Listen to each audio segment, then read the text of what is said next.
I just found out my husband has two secret families. These were my legal options.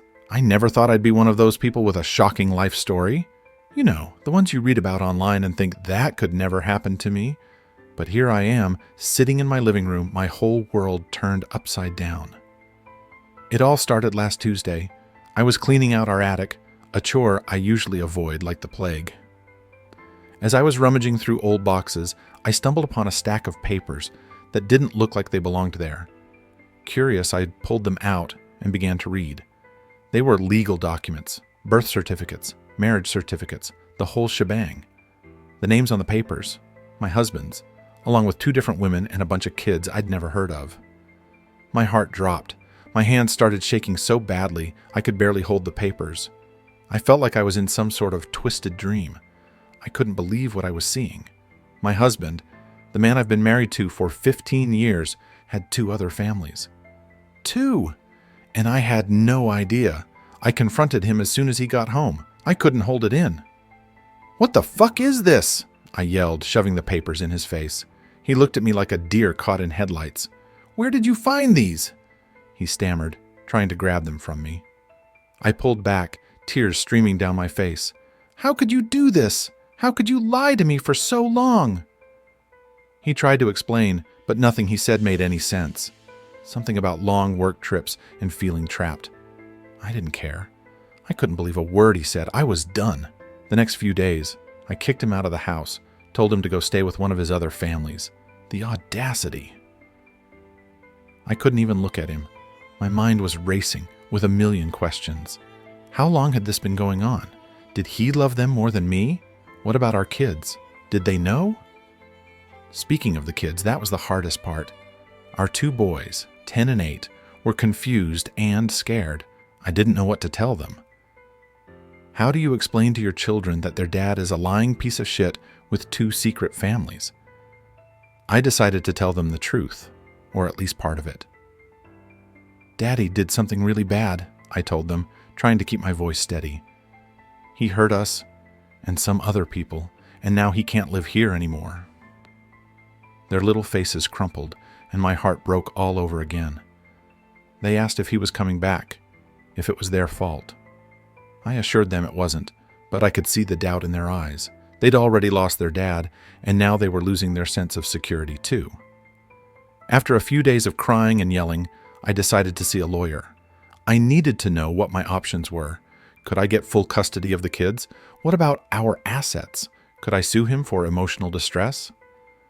The lawyer, a no-nonsense woman named Miss Harper, listened patiently as I poured out my story. "You have grounds for divorce, obviously," she said, flipping through some paperwork. "But the custody situation might be tricky, especially if he's been supporting these other families." That was a punch to the gut. He'd been supporting them. With what money? Our money. I felt sick. "What about the house?" I asked, desperate for some good news. "Can I keep it?" Miss Harper sighed. "It depends. If he's been using joint funds to support these other families, you might be entitled to more assets, but it could get messy." Messy.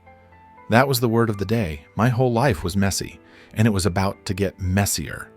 I decided I needed to meet these other women. I don't know why. Maybe I was looking for some kind of closure or understanding. I found their addresses on the papers I had, and one Saturday I drove to the first one's house.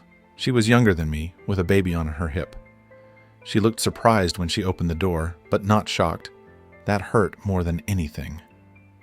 "You must be the first wife," she said, her voice flat. "He told me about you." I felt like I'd been slapped. "He told you?" I sputtered. "And you were okay with it?" She shrugged, shifting the baby to her other hip. "I needed the money, and it's not like he was ever around. I figured he had other women." My head was spinning. This was my life now, a twisted soap opera where my husband was the villain. I didn't even know what to say. I just turned and left, feeling more lost than ever. The second woman was a little older, closer to my age. She was kind, even offered me tea. She apologized, said she had no idea he was married to anyone else. She thought she was the only one. We ended up talking for hours, sharing our stories. It was oddly comforting. knowing I wasn't alone in this nightmare. It's been a few months now. The divorce is in progress, and I've been awarded temporary full custody of the kids.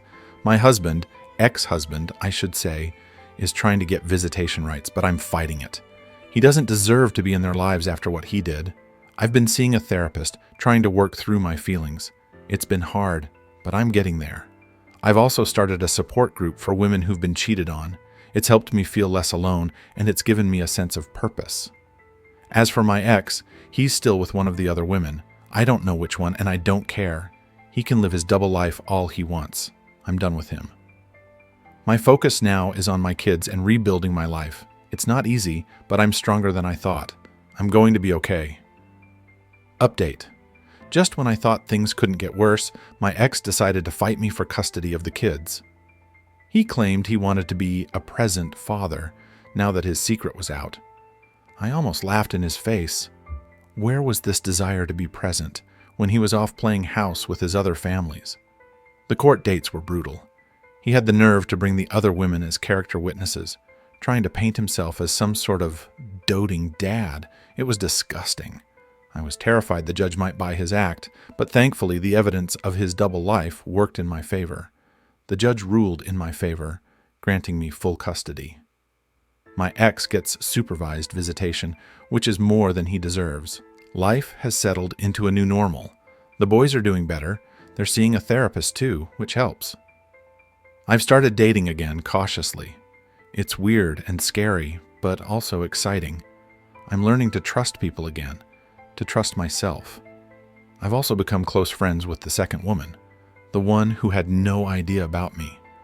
We've bonded over our shared trauma, and she's become a good friend. It's strange, finding a friend in such a messed up situation, but I'm grateful for her. I'm finally starting to feel like myself again. I've thrown myself into my work, started new hobbies, and focused on being the best mom I can be. The boys are doing well, and we're closer than ever.